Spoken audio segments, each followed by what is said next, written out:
સામે આવી રહી છે અને અમુક દૃશ્યો સામે આવી રહ્યા છે કે જ્યાં સીએમ ભૂપેન્દ્ર પટેલ કે જે ડિઝાસ્ટર ટીમ સાથે મુલાકાત કરશે અને હાલ તેઓ ત્યાં પહોંચી ચૂક્યા છે।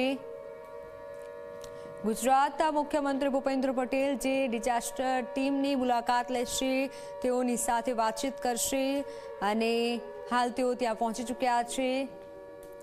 અત્યારે જે કચ્છ તરફ પાકિસ્તાન દ્વારા હુમલો કરવામાં આવ્યો છે અને તે હુમલાને નાકામ બનાવ્યું છે ભારતે, પણ આ વચ્ચે સુરક્ષાનું પણ એટલું જ ધ્યાન રખાઈ રહ્યું છે અને ગુજરાતના સીએમ ભૂપેન્દ્ર પટેલ કે જેઓ ડિઝાસ્ટર ટીમ સાથે મુલાકાત કરશે અને વાતચીત કરશે। ફોનલાઈન પર સંવાદદાતા હિતલ પારેખ જોડાઈ ચૂક્યા છે। હિતલ, શું વધુ જાણકારી મળી રહી છે? સીએમ ડિઝાસ્ટર ટીમ સાથે વાતચીત કરવાના છે?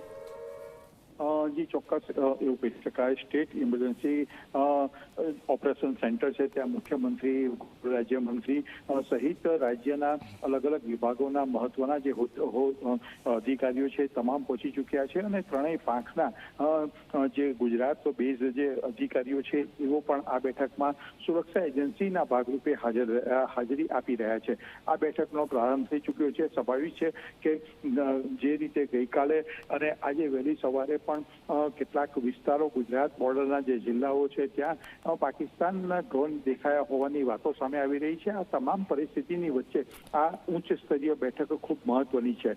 સ્વાભાવિક છે ગઈકાલે પણ આ જ રીતે બેઠક કરવામાં આવી હતી અને આજે સવારે ઉચ્ચ સ્તરીય બેઠક મુખ્યમંત્રીના અધ્યક્ષસ્થાને પ્રારંભ થયો છે। ગુજરાતના જે બોર્ડર વિસ્તાર છે, કચ્છ, પાટણ, બનાસકાંઠા આ સહિતના જે વિસ્તારો છે જ્યાં જે જગ્યાએ બ્લેકઆઉટ પણ ગઈકાલે કરવામાં આવ્યું હતું અને હવે આજ સવારથી કેટલાક વિસ્તારો એવા છે ત્યાં સામાન્ય લોકોને અવર જવર કરવા નહીં કરવા ઉપર ભાર મૂકવામાં આવ્યો છે। આ તમામ સ્થિતિની સમીક્ષા આ બેઠકમાં કરવામાં આવશે અને જરૂરી સૂચનાઓ કેન્દ્રીય એજન્સીઓ દ્વારા આપવામાં આવી છે અને ક્યાંક ને ક્યાંક જરૂર પડે તો નજીકના જે પાકિસ્તાન બોર્ડર સાથે જોડાયેલા ગામડાઓ છે એને ખાલી કરવાથી માંડીને અન્ય વ્યવસ્થા કરવી જરૂર પડે તો એ કરવા સુધીની જે તૈયારીઓ છે તેની પણ મુખ્યમંત્રી દ્વારા સમીક્ષા કરવામાં આવશે। જી બનશે।